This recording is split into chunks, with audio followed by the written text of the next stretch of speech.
What happens when a city crashes and never gets back up? Some places in America got hit so hard by the 2008 recession, they're still trying to stand and failing. From collapsing housing markets to permanent job losses and entire neighborhoods frozen in time, these cities weren't just bruised, they were broken. Is it bad policy, lost industries, or just pure economic bad luck? And could it happen again? Today, we're diving into the forgotten fallout zones of America's last big crash. Number 10. Hartford, Connecticut. Hartford, a city that should be swimming in wealth, given it's the capital of Connecticut, one of the richest states in America. But walk through downtown Hartford today, and you'll think you took a wrong turn into a forgotten zone.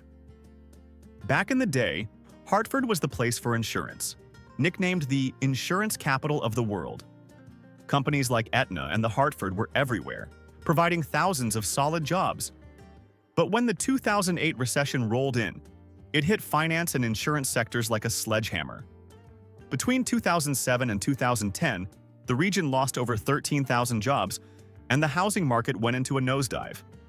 Home values dropped nearly 30%, and that's in a state where nearby suburbs still have million-dollar homes. Hartford's biggest problem? The money left, but the bills stayed. As wealthier residents and businesses fled to the suburbs, the city's tax base evaporated. By 2017, the city was staring down bankruptcy, literally begging the state for a $550 million bailout. And while that kept the lights on, it didn't fix the real issues, like the fact that over 30% of residents live below the poverty line, and public schools are struggling to stay afloat. Hartford's per capita income is just around $20,000, which is half the state average. And here's the kicker. You can drive 10 minutes in any direction and find yourself in some of the richest zip codes in America. But Hartford? Still stuck in neutral. They've tried to spark some revival. New minor league ballpark, a few luxury apartment buildings. But none of it has translated into widespread economic uplift. It's like putting a Band-Aid on a broken leg. For a capital city, Hartford feels less like a leader and more like a place that's been quietly pushed to the side. And after nearly 2 decades, it's still waiting for its big comeback moment. If it ever comes. Number 9. Gary, Indiana.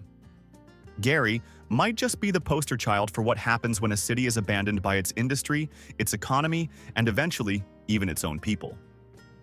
Gary was once booming, a true titan of steel production built around U.S. Steel's massive operations. In 1960, it had over 180,000 residents, solid middle-class jobs, and affordable homes. But fast forward to today, the population has shrunk to under 70,000, and what's left feels like a hollow shell of a city. That's a 60% drop, and it's had devastating effects on housing, jobs, and community life. When the 2008 housing crash hit, Gary didn't just stumble, it practically fell through the floor. Home values, already low, plummeted further. Today, you can literally buy homes in Gary for under $10,000, but that's not a bargain. It's a warning sign. Vacancy rates are sky high, with entire blocks of abandoned homes overtaken by weeds and boarded-up windows. Over 20% of the city's housing units are vacant, and many are simply beyond repair. Jobs didn't just disappear, they evaporated.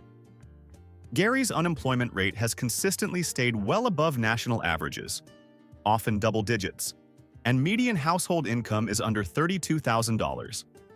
For context, that's less than half the national average. Even basic services like public transportation, garbage pickup, and policing are inconsistent because the tax base just isn't there.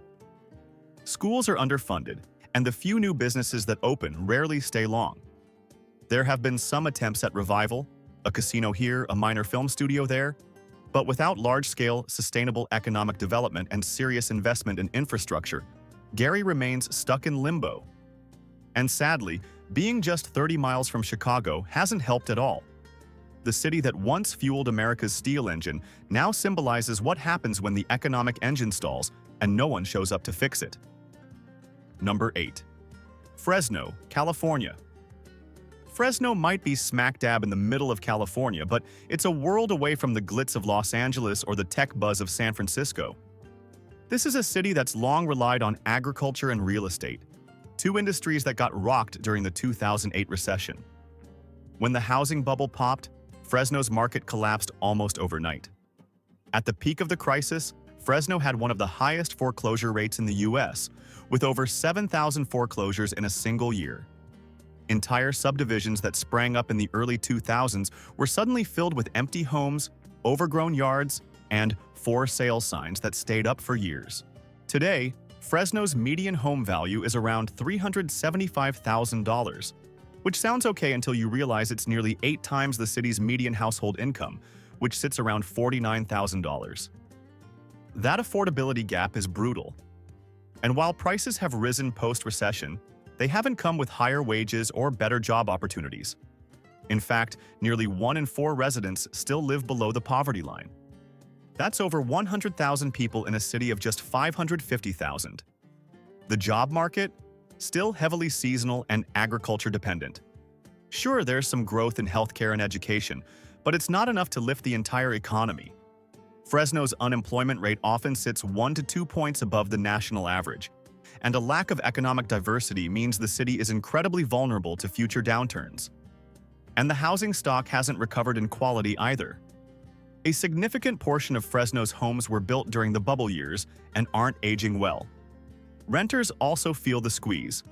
With average rents hovering near $1,500 a month, even low-income housing has a waitlist a mile long. Despite being California's 5th largest city, Fresno still feels like it's waiting for a breakthrough, a diversified job market, real upward mobility, and a housing system that works for more than just the top earners. Until then, it remains stuck between unaffordable growth and a stubborn past. Number 7. Rockford, Illinois. Rockford, Illinois, often overlooked, but never untouched by economic turmoil. If there's a place that embodies the slow bleed of American manufacturing and the hammer blow of the 2008 recession, this is it. Once a powerhouse for tools, aerospace, and auto parts, Rockford has spent the last few decades trying to patch holes faster than new ones appear. By the time the Great Recession arrived, the city's industrial foundation had already been crumbling, and the crash nearly pushed it over the edge. The housing market collapsed right alongside the job market. In 2009, Rockford's foreclosure rate shot up 300% compared to pre-recession levels. At one point, 1 in every 80 homes was in foreclosure. Home prices tanked, dropping by more than 40%. And while they've slowly recovered, the rebound hasn't touched every neighborhood. The city still has thousands of vacant properties, many of them boarded up and declining in value year after year. Meanwhile, Rockford's job scene never really bounced back. Unemployment lingered in the double digits for years, and even today, it hovers well above the national average. Median household income sits around $47,000, which is below both the Illinois state average and the U.S. average. And here's the alarming part. Rockford has a violent crime rate that's 216% higher than the national average. That's right. Despite Chicago's reputation, Rockford often ranks as more dangerous on a per capita basis. Young people continue to leave for Chicago or elsewhere, draining the city of talent and future leadership. What's left is an aging population, deteriorating infrastructure, and a tax base that just can't stretch far enough. Schools are underfunded, roads are rough, and the city budget always feels one emergency away from crisis. Rockford is trying. There are new job programs, downtown revitalization efforts, and community-led initiatives. But the shadow of 2008 still looms large. It's a city fighting hard to reinvent itself, but still burdened by decades of economic wounds that have yet to heal. Number 6. Modesto, California. Modesto, California. A place that looked like the American dream on paper, but after the 2008 crash, it felt more like a cautionary tale. Nestled in the Central Valley, Modesto was one of the hottest housing markets in the early 2000s. Why? It was affordable, close to the Bay Area, and flush with new development. But when the housing bubble burst, Modesto became one of the foreclosure capitals of the country. At the peak of the crash, home prices in Modesto dropped by a staggering 60%, and 1 in every 36 homes faced foreclosure. Thousands of homeowners were left underwater, owing more than their homes were worth, and entire neighborhoods emptied out. Abandoned properties with weed-choked lawns became the norm, and housing values took years to even begin climbing back. Today, the median home price in Modesto is around $400,000, but that's still unaffordable for many locals, considering the median household income is just $65,000. The math doesn't add up, and families are still struggling to find stability. Modesto's economy, like many crash-hit cities, was overly dependent on real estate, construction, and low-wage service jobs. When the housing industry collapsed, so did the local job market. Unemployment skyrocketed to over 15% during the recession, and although it's improved since then, many of the jobs that returned are low-paying and insecure. Today, about 16% of the population lives below the poverty line, and economic mobility remains limited. Despite its sunny location and strong agricultural presence, Modesto hasn't seen the tech spillover that has boosted other California cities. There are ongoing efforts to revitalize downtown and attract small businesses, but the scars of 2008 remain visible, both in its housing stock and its economic foundation.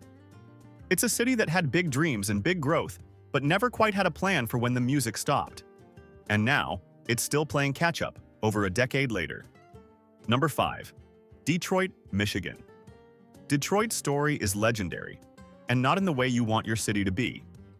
Once the beating heart of the American auto industry, Detroit was already on a decades-long slide when the 2008 financial crisis slammed the final nail into the Motor City's economic coffin.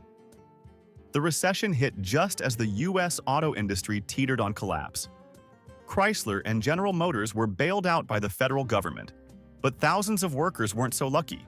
Detroit's unemployment rate peaked at a jaw-dropping 28% in 2009. Housing? Oh man, the real estate devastation in Detroit was apocalyptic. Foreclosures swept through the city like a wildfire. At one point, over 60,000 properties were vacant. Some homes sold for as little as $1, and not because of a bidding war, but because no one else wanted them. In 2013, Detroit became the largest U.S. city ever to file for municipal bankruptcy, with over $18 billion in debt. Fast forward to today, the downtown and midtown areas are showing signs of life. New restaurants, sports arenas, and tech startups are popping up. But let's not get carried away. Most of the city still battles with blight, poverty, and crime. Over 30% of Detroiters live below the poverty line.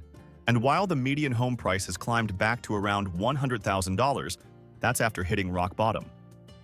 Even now, Detroit's housing stock remains filled with abandoned buildings and neighborhoods stuck in time.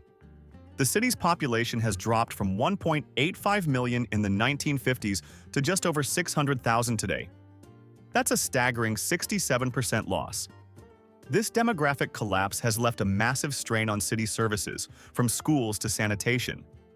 Detroit is still fighting, still hustling for a better future. And while some see a renaissance in the making, the harsh truth is this: much of Detroit remains locked in a post-recession limbo, waiting for a recovery that only ever came in pieces. Number 4. Cleveland, Ohio. Cleveland, the city that gave us rock and roll, LeBron James, and steel. Lots of steel. But underneath the charm and sports pride lies a hard truth. Cleveland never truly recovered from the 2008 recession. In fact, you could argue it was already struggling for decades before the crash hit. Once a booming manufacturing hub along Lake Erie, Cleveland was bleeding jobs long before 2008, and the financial crisis just ripped the wound wide open. The housing market took a brutal hit. In some neighborhoods, especially East Cleveland and Slavic Village, home values dropped over 60%. Entire blocks were littered with boarded-up homes, vacant lots, and foreclosure signs. At one point, 1 in every 50 homes faced foreclosure. Even now, the city has thousands of vacant properties, and despite some downtown revitalization, the broader housing market remains fragile. The median home price is just around $120,000, but with 25% of residents living below the poverty line, affordability doesn't mean accessibility. The unemployment rate peaked at over 10% during the recession and has since improved. But many jobs that came back pay far less than they did pre-2008. Cleveland's once strong middle class has shrunk, and wealth is increasingly concentrated in a few gentrified pockets while the rest of the city battles with economic stagnation. The public schools remain underfunded, crime is high in many areas, and basic infrastructure, from roads to water pipes, is aging fast. There's also a demographic challenge.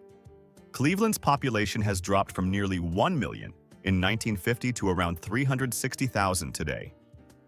That loss, nearly two-thirds, has made it harder to maintain tax revenue, which in turn affects city services. Yes, there are bright spots like the Cleveland Clinic and growing healthcare sector, but they haven't been enough to lift the entire city. Cleveland is a tale of two realities, one trying to push forward and another stuck in the economic aftershock of a crash that happened over 15 years ago. Number 3. Las Vegas, Nevada. Vegas, land of lights, luxury, and lavish living. But when the 2008 recession hit, Sin City took one of the hardest economic punches in the country. Known for its flashy casinos and endless real estate development, Las Vegas was a poster child for the housing bubble. Homes were being built at lightning speed, bought and flipped like poker chips. But when the market crashed, the house didn't just lose, it folded. In the aftermath, Las Vegas had one of the highest foreclosure rates in the entire US, with more than 60% of homeowners underwater by 2010. Prices plunged by up to 65% in some areas. Entire suburban developments were left half-built or abandoned. And those high-rise condo towers on the Strip? Many sat empty for years, like vertical monuments to unchecked speculation.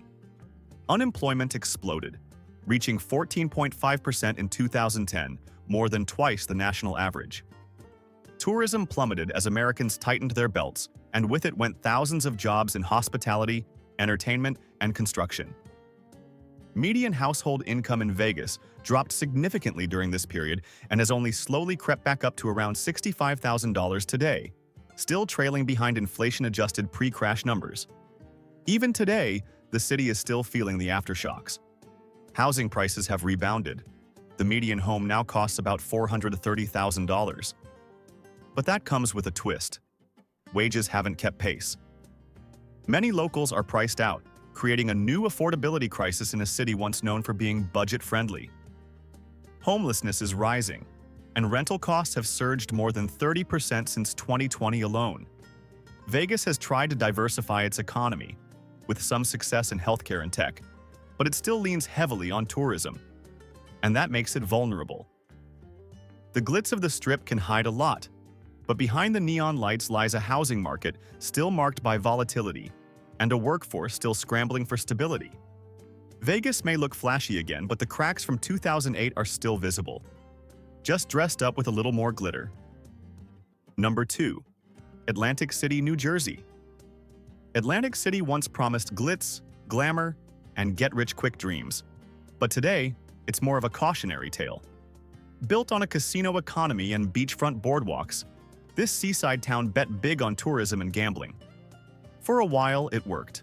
But when the 2008 recession hit, Americans stopped splurging on blackjack tables and luxury suites.